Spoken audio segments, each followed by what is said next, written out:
Bueno, sean todos bienvenidos al primer de estos videos dedicados a lo que es GNU Linux, específicamente para tratar de conseguir la certificación de Linux Essentials de LPI. Esto en realidad lo hago a modo de repaso personal, como para el día de mañana estar preparado para el examen y aparte para darle una mano a quien esté iniciando en el mundo de lo que es GNU Linux o quien tenga curiosidad de saber cómo es, cómo funciona y de qué se trata esto, ¿no?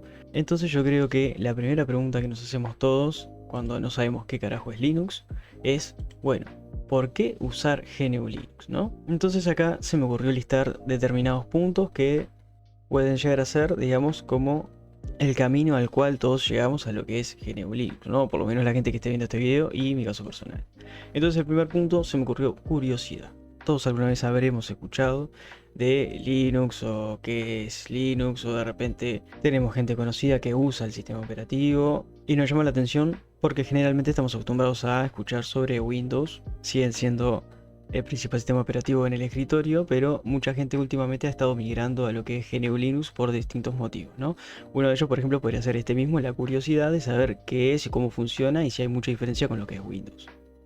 Otro punto podría llegar a ser un nuevo desafío, ¿no? Como de repente ya sabemos lo que es el sistema operativo de Windows y todo lo que es Microsoft, queremos experimentar con algo nuevo y plantearnos de repente un nuevo reto de conocer nuevas funcionalidades de los sistemas operativos, o si es muy diferente a lo que realmente conocemos, de lo que estamos acostumbrados de Microsoft. O quizás ya tenemos una idea básica del funcionamiento de Linux, entonces como la gente suele decir que es un sistema operativo más difícil de usar, nos lo planteamos como un reto personal a nuevos conocimientos, lo cual me parece excelente y una muy buena manera de desarrollar un perfil más profesional o desarrollarnos personalmente sobre un interés que tenemos en la tecnología. Y esto me lleva al siguiente punto, el interés en la tecnología, ¿no? Como de repente yo ya sé cómo funciona Windows, me es útil, me es fácil de usar, o lo que es macOS, o lo que es Chrome OS, o cualquier otro sistema operativo que estén usando. Pero como soy alguien que se interesa mucho en lo que es la tecnología y el funcionamiento de la misma, quiero aprender también cómo es GNU Linux, cómo funciona, cómo es su estructura, cómo se maneja la terminal o otros puntos. También podría ser por que me interesa lo que es el código abierto, lo que es el open source, lo copyleft, cosas que vamos a estar hablando un poco más adelante. Y entonces quiero conocerlo de primera mano porque soy una persona aficionada a la tecnología y me interesa tener la mayor información posible sobre todo lo que son sistemas operativos, por decir algo. Otro punto importante que se me ocurrió podría ser el cansancio a las fallas que pueden llegar a tener otros sistemas operativos, ¿no? Muchos estamos acostumbrados, por ejemplo, a tener problemas con las actualizaciones de Windows, o que nos obligue a actualizar Windows generalmente hasta de para el equipo. No es ¿querés que actualicemos esto? No, Windows te hace actualizarlo y si no lo actualizás te jodés porque te lo voy a actualizar igual. Muchas veces las actualizaciones pueden llegar a traer algunos inconvenientes por algún motivo, razón o circunstancia. A veces las actualizaciones no se bajan bien, son datos algunos corrompidos y hacen que el sistema operativo empiece a funcionar de mala manera. A veces también los programas que bajamos de internet también pueden estar corrompidos y afectan los datos o la información que ya está en el equipo funcionando, y hace que empiece a tener conflictos consigo mismo y empezamos a tener algunos problemas de rendimiento. Pasa mucho con los antivirus, que son programas densos que suelen hacer que el sistema operativo también empiece a funcionar mal. Algunos programas que bajamos también pueden tener algún spyware o malware que nos haga funcionar mal la computadora. No es culpa del sistema operativo claramente, pero sí con determinadas vulnerabilidades que ya tienen algunos es mucho más factible que empecemos a tener determinados problemas. Muchas veces también simplemente el sistema operativo empieza a funcionar mal con alguna falta de algún DLL o algún archivo puntual o algún archivo que se bajó y empieza a tener conflicto consigo mismo por algún motivo y nos empieza a salir el pantallazo de Windows, que a mí la verdad me pasó muchísimas veces y eso fue uno de los puntos clave que a mí me hizo cambiar a Linux, que realmente era cada poco tiempo después de una actualización o directamente reinstalarle el sistema operativo porque ya no había caso, no había cómo hacerlo funcionar. Empezaba a tener el mismo problema del pantallazo azul, o si de repente quería hacer un dual boot con Linux, le empezaba a dar algún tipo de ansiedad a Windows y bueno, te empezaba a tener problemas de compatibilidades que pueden ser por muchos motivos, pero bueno, al fin y al cabo son cosas que a uno de repente lo hacen querer cambiar de sistema operativo, por ejemplo, ¿no?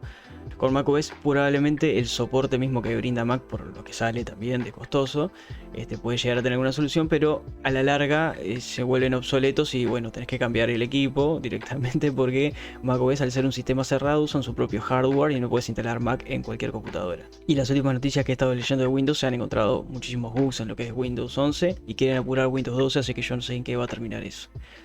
Y retomando lo que hablamos recién, no tiene virus. No tiene virus me refiero a que los sistemas operativos GNU Linux no son afectados por los virus comunes de las computadoras, ¿no? Es decir, por troyanos, spywares o malwares. Los virus sí entran en Linux, no vamos a decir que no, pero no afectan al sistema operativo en sí, no te van a afectar el funcionamiento y no vas a necesitar un antivirus para esto. Sí existen antivirus para lo que es Linux, pero en realidad el antivirus es para proteger otras computadoras. Es decir, que el virus no se propague a través de una máquina de Linux al resto de máquinas Windows que puedan estar conectadas, por ejemplo, si es un servidor. Haciendo una comparación, por ejemplo, podría ser que yo soy una persona que está vacunada contra el COVID, me infecto de COVID y a mí no me va a hacer básicamente nada, pero si llego a infectar a una persona que no esté vacunada, bueno, probablemente lo pase para el otro barrio, ¿no? Más o menos así como con cualquier otra enfermedad fue lo primero que se me ocurrió, nada más. Licencias copyleft. Hace un rato estábamos hablando, por ejemplo, de que macOS es un sistema cerrado, su propio hardware, es un sistema costoso porque aparte ofrecen determinado respaldo de soporte, etc. Windows también con las licencias pagas lo hace, pero en el caso de GNU Linux tenemos licencias copyleft. Esto quiere decir que no tiene que pagarse para usar el software. Al mismo tiempo, hay soporte, sí, pero el soporte no es un soporte en línea, digamos, que puedas comunicarte directamente con alguien. Sin embargo, la misma comunidad es muy solidaria y suele comunicarse a las dudas que presenten otros usuarios. Por ejemplo, podemos entrar a algún foro o a algún grupo de Facebook donde tengamos algún problema con lo que es, vamos a decir, Debian, y decimos, che, mira, me está pasando esto, y algún otro usuario que ya lo haya experimentado o que tenga un poco más de conocimiento sobre cómo es el funcionamiento o la estructura de datos, nos pueda llegar a decir cómo poder solucionarlo. Es una comunidad unida y que aporta bastante la comunidad de Linux, es decir que hoy en día, por más de que digamos no es un sistema de soporte, que sí, lo mismo pasa con Ubuntu Pro, que ofrecen determinado tipo de soporte con un pago, digamos, por el sistema operativo. Sin embargo, en realidad vos para usar Ubuntu no necesitas pagarlo, esa es la realidad, pero si quisieras de repente tener un extra de respaldo o de soporte de apoyo, puedes hacerlo. Evitar la obsolencia planificada. Bueno, esto es un punto muy importante de lo que es Linux.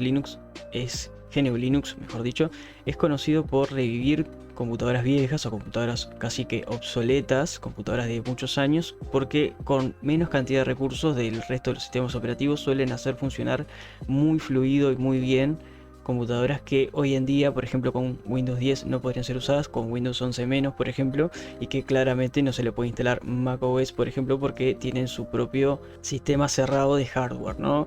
Por ejemplo, hace no mucho en un foro vi que una persona que tenía un Mac ya de hace varios años se había quedado sin soporte en el sistema operativo de la versión que tenía, entonces lo que hizo fue hacerle algunas adaptaciones y con el mismo hardware que tenía en su Mac instaló una distribución de Linux y le andaba a la perfección con, digamos, la personalización de Mac. Es decir, básicamente era como seguir usando Mac, nada más que estaba usando GNU Linux, una distribución que tiene como personalizarla para que se parezca mucho a Mac, y pudo seguir aprovechando el equipo por unos cuantos años más.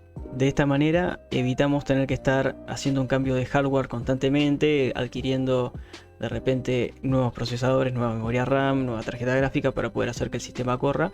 Acá con Linux generalmente esto no sucede, lo que hace es tratar de combatir la obsolencia planificada y brindarle varios años más de uso al hardware que dispongamos. Sin ir mucho más lejos, hace muy poco yo instalé Debian 12, que es la última versión de Debian hasta hoy en día, en una computadora que tiene 13 años, es una laptop vieja con un procesador Pentium 4 T4400 de 2.2 GHz, 2 núcleos, y me anda súper fluido sin problema ninguno. Digamos que no voy a poder correr, no sé, digamos OBS por ejemplo en máxima calidad porque el hardware no lo va a soportar, porque es un programa que pide determinado hardware, pero por ejemplo puedo seguir usándolo con lo que es ofimática, con lo que es internet y con varias cosas más que muchas veces no necesitamos una PC vieja para hacer lo último, sino que necesitamos una PC vieja que esté actualizada para que pueda seguir siendo funcional, no sea vulnerable contra determinadas amenazas y nos pueda servir para lo que es las tareas básicas, el día a día del hogar, o para muchas veces para trabajo. También puede seguir siendo útil para hacer algunos códigos un poco más simples, o de repente para lo que es programación, no a un nivel quizá de programación de juegos o algo por el estilo, de juegos muy pesados, pero para juegos 2D perfectamente podría servir también. Y algunas ediciones de audio simples, algunas ediciones de imagen simples también puede servir perfectamente. Y todo gracias a instalarle GNU Linux, que aprovecha de mejor manera los recursos de los cuales disponemos en lo que es hardware. Variedad y personalización. Bueno, en el punto anterior toqué lo mismo del usuario que tenía una Mac y la convirtió en una máquina Linux básicamente. Lo que tiene de bueno Linux es que nos podemos acostumbrar mucho más fácil si es la primera vez que lo vamos a usar, haciendo una personalización del sistema a nuestra medida. Nosotros podemos elegir tener una distribución ambientada a lo que sea el trabajo de ofimática, una distribución ambientada a lo que sea la programación, una distribución orientada a lo que sea gaming, ¿por qué no? Una distribución orientada a lo que sea, por ejemplo, la edición de audio, video e imagen, tranquilamente, y la podemos personalizar como nosotros queramos, es decir, que podemos elegir incluso entre entornos de escritorios, cosa que por ejemplo Windows ya nos da un entorno de escritorio que viene con el sistema operativo, pero Linux nos da por ejemplo la posibilidad de elegir entre distintos tipos de escritorio, más pesados, más livianos, más personalizables, menos personalizables. Eso va en gusto los colores. Ahí lo que tiene bueno esto es que podemos elegir lo que queramos. Protege la privacidad del usuario. Y esto es un punto muy real porque Linux es un sistema que se preocupa mucho por lo que es la seguridad del usuario. En este sentido, y voy a ser bastante claro y crítico, por ejemplo con lo que fue Windows 10, y hay por ejemplo información que voy a leer a continuación, es que por ejemplo Windows 10 dentro de los términos de uso y condiciones del sistema operativo incluía, por ejemplo, información que iba a ser relevada del dispositivo, ¿no?, que tuviera instalado Windows 10. En este caso iba a ser información sobre ti, por ejemplo, nombre, apellido, dirección de correo electrónico, información sobre el dispositivo, tipo de dispositivo, marca, modelo, configuración de datos, sensores, número de teléfono, llamadas, SMS, información de aplicación, software instalado, información de redes, seguridad y otros datos de interés, información de navegación, historial de navegación, preferencias de búsqueda, información sobre archivos, información de archivos y documentos, información de aplicaciones con las que se abren, tiempos de uso, caracteres del teclado en el documento modificado, historial y palabras clave de búsqueda de Windows. Todo esto con la excusa, digamos, de ofrecer una mejor experiencia para el usuario. Pero toda esta información no tiene por qué llegar a mano de nadie. Nosotros sabemos lo que queremos usar y cómo lo queremos usar. Sí es cierto que de repente capaz que un usuario menos experimentado prefiere de repente tener, digamos, menos privacidad, sacrificar su privacidad por el hecho de que el sistema operativo sea como más guiado hacia él y él no tenga que guiar el sistema operativo hacia sus gustos, sino que ya directamente por lo que va haciendo en él van apareciendo las cosas. Esto es el mismo caso, por ejemplo, digamos, de redes sociales como Facebook, donde según los likes que vos das, te van apareciendo publicaciones o publicidad sobre determinadas cosas que te pueden interesar. Esto va con el fin, en teoría, de que las cosas que aparezcan o las cosas que puedas hacer sean más de tu interés. Sin embargo, lo que estás haciendo es regalando información privada que van a estar utilizando para ofrecérselo a otras empresas con el fin, bueno, de seguir un poco lo que es el modelo lucrativo capitalista, ¿no? Pero como no todo es color de rosas, también tenemos, por ejemplo, piedras en el camino. Y yo no voy a decir que son de repente desventajas, sino que son más bien algunas dificultades que se pueden presentar en el camino de estar aprendiendo o usando GNU Linux, ¿no? Entonces, por ejemplo, una puede ser la curva de aprendizaje. Si bien aprender Linux realmente no es algo difícil ni imposible de hacer, sí es cierto que tiene determinados puntos que tenemos que saber usar sí o sí. Uno de ellos, por ejemplo, es la terminal. Vamos a tener que acostumbrarnos a usar la terminal, que dicho sea de paso, Windows también tiene la terminal de CMD, donde se pueden hacer determinadas tareas y automatizarlas para que se nos haga la vida un poquito más fácil también, ¿no? Pero generalmente Windows se basa muchísimo más en lo que es el entorno gráfico, y GNU Linux, si bien también tiene su entorno gráfico, la terminal nos va a ser de mucha ayuda para hacer las tareas mucho más rápido y mucho más cómodas que desde la interfaz gráfica. Inclusive es más estable quizás hacerlo desde la terminal. Siempre se puede hacer también desde la interfaz gráfica, pero desde la terminal vamos a tener muchísimas más ventajas que haciéndolo desde la interfaz gráfica. Entonces aprender la terminal para saber lo que es GNU Linux es esencial. Fuera de eso, aprendiendo a usar una distribución, que yo me voy a basar por ejemplo en Debian, vamos a poder usar cualquier distribución. Lo único que van a cambiar son determinados puntos que vamos a ir hablando más adelante, pero básicamente el funcionamiento es el mismo, inclusive en lo que es BSD, que viene de Unix, y eso lo vamos a hablar un poco más adelante, pero sabiendo usar una distribución vamos a poder aplicar el mismo conocimiento a todas ellas. Menos compatibilidad con software privativo. A esto me refiero a que, por ejemplo,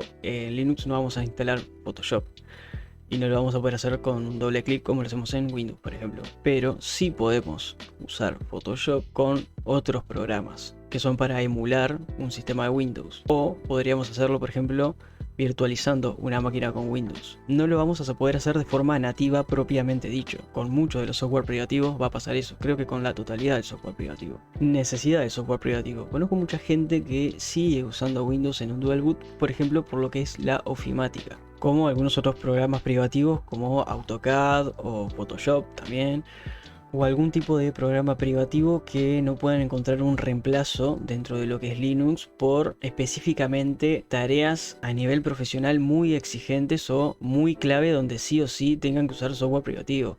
Esto, volvemos al punto anterior, podríamos llegar a emular las herramientas desde GNU Linux sin problema ninguno, pero también podríamos virtualizar una máquina virtual para usarlo. Ahora, si necesitamos usarlo de manera nativa, no hay problema, podemos usar perfectamente un dual boot y seguir usando otro sistema operativo, dígase Windows, junto con lo que sea GNU Linux para el día a día, ¿no? Eso va a depender ya de lo que necesite cada usuario. Algunos hardware no son compatibles. Y acá vamos a un punto importante con lo que es las empresas cuando generan drivers. Específicamente pasa mucho con lo que son las tarjetas gráficas. Con AMD GNU Linux no suele tener problemas. Siempre hay drivers actualizados donde se puede usar las tarjetas gráficas de AMD, pero con Nvidia ya no pasa lo mismo. So, Nvidia, fuck you. Suelen generar algún driver genérico como para que se pueda usar el hardware, pero muchas veces no se puede usar de manera 100% eficiente y puede llegar a tener algún problema. O sea que quizás una persona que le gusta mucho lo que es el gaming y tener los juegos en 4K y etcétera, puede llegar a tener alguna dificultad con un hardware, con las tarjetas de Nvidia por ejemplo, o algún otro hardware muy puntual que no haya sacado drivers para lo que sea Linux, que siempre se puede encontrar alguno genérico para utilizarlo sin problema y que puede llegar a ser una solución, pero sí es cierto que algunos hardware no son compatibles en teoría con lo que es Linux. Y como hablaba de las tarjetas de Nvidia, el gaming ahí puede llegar a tener alguna falencia en lo que es el rendimiento. Sin embargo, hay distribuciones que están focalizadas en lo que es el gaming, vamos a decir por ejemplo SteamOS o alguna otra, que nos van a hacer la tarea mucho más fácil al momento de que ya viene con determinado software preinstalado, para que tengamos que hacer menos configuraciones y menos arreglos en lo que es nuestra distribución para poder empezar a meterle al vicio. Y documentación. La documentación en su momento fue un problema clave dentro de lo que era aprender lo que es GNU Linux, porque no era mucha, había que buscar mucho en internet, en foros, y casi siempre era en inglés. Hoy en día la comunidad de GNU Linux ha crecido muchísimo y todas las distribuciones tienen gente que coopera de todas partes del mundo, es decir que la documentación se ha traducido a muchos idiomas de muchas distribuciones, y como hablaba anteriormente, en muchos foros de internet o muchos grupos de Facebook se habla de lo que es GNU Linux y hay mucha gente con poco más de experiencia que nos puede orientar, inclusive en nuestro propio idioma, sobre determinados issues o algunos problemas que podamos tener en alguna distribución o con algún software o con algún punto clave.